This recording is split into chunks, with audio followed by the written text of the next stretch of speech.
कांग्रेस जय कांग्रेस जय कांग्रेस जय कांग्रेस कुसीनన్న నాయకత్వం వర్ధిల్లాలి కుసీనన్న నాయకత్వం వర్ధిల్లాలి కుసీనన్న నాయకత్వం వర్ధిల్లాలి ఖబర్దార్ కొచ్చా ప్రభాకర్ రెడ్డి ఖబర్దార్ కొచ్చా ప్రభాకర్ రెడ్డి ఖబర్దార్ కొచ్చా ప్రభాకర్ రెడ్డి అమనాలి దుబ్బాక నియోజకవర్గాన్ని అదన జై కాంగ్రెస్ జై కాంగ్రెస్ జై కాంగ్రెస్ ఖబర్దార్ కొచ్చా ప్రభాకర్ రెడ్డి ఖబర్దార్ కొచ్చా ప్రభాకర్ రెడ్డి ఖబర్దార్ కొచ్చా ప్రభాకర్ రెడ్డి జై కాంగ్రెస్ కొచ్చా ప్రభాకర్ రెడ్డి టీ-షర్ట్ మీద వచ్చేదా ఖబర్దార్ కొచ్చా ప్రభాకర్ రెడ్డి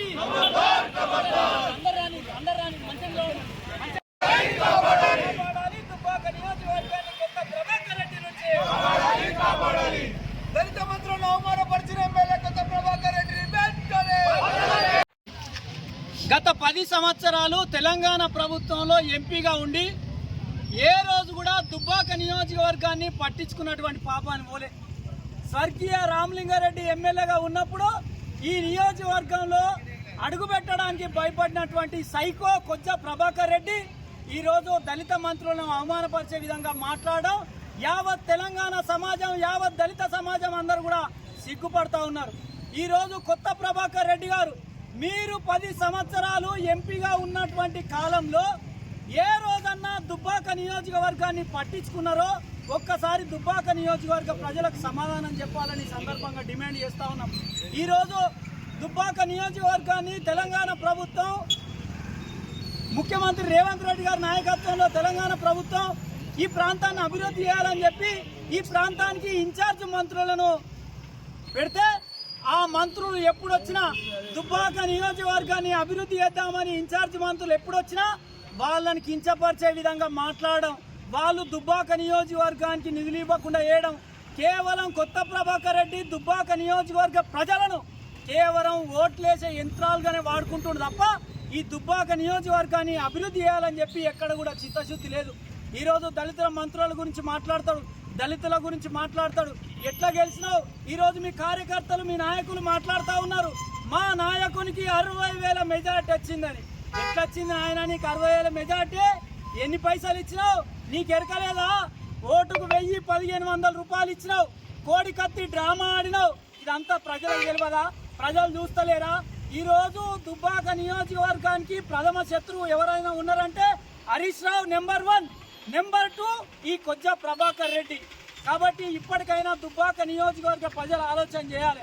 కొత్త ప్రభాకర్ రెడ్డికి దుబ్బాక నియోజకవర్గ ప్రజలు, ఓటర్లు కేవలం ఓట్లేసే యంత్రాలే తప్ప నియోజకవర్గం అభివృద్ధి కావడం ఈయనకి ఇష్టం లేదు. ఈ దుబ్బాక నియోజకవర్గం ఎప్పుడు ఇట్లనే కుంటుపడ్డట్టే ఉండాలి, ఆయన ఎప్పుడు అధికారంలో ఉండాలని ప్రయత్నం చేస్తూ ఉన్నాడు. కాబట్టి నియోజకవర్గానికి సంబంధించినటువంటి ప్రజలు ఒక్కసారి ఆలోచన చేయాలి. ఈరోజు ఎప్పుడు మంత్రులు వచ్చినా, ఎప్పుడు కాంగ్రెస్ పార్టీ నాయకులు వచ్చినా అడ్డుకునే కార్యక్రమం చేస్తుంది తప్ప దుబ్బాక నియోజకవర్గాన్ని ఎప్పుడు కూడా అభివృద్ధి చేయాలన్న ఆలోచన లేదు. కాబట్టి వెంటనే ఎప్పుడైతే ఈ జిల్లా ఇన్ఛార్జ్ దళితుల మంత్రులను చూడకుండా వారిని కించపరిచే విధంగా మాట్లాడిండో వెంటనే ఆయనే ముక్కు నాలకు రాసి దళిత మంత్రులకు, యావత్ తెలంగాణ దళిత సమాజానికి క్షమాపణ చెప్పాలని సందర్భంగా డిమాండ్ చేస్తా ఉన్నాం. మంత్రులను అవహేళన చేస్తూ వాడు వీడని మాట్లాడిన సంస్కృతి లేనటువంటి దుబ్బాక శాసనసభ్యులకు దళిత సంఘాల తరపున, కాంగ్రెస్ పార్టీ తరపున హెచ్చరిస్తా ఉన్నాం. ఇకనైనా మీ పద్ధతి మార్చుకోండి. మీ వెనుక మీరు ఎవరి ఎస్కాటు, ఎవరి నీడ కింద పోతుర్రో యావత్ ఈ నియోజకవర్గ ప్రజలందరికీ తెలుసు.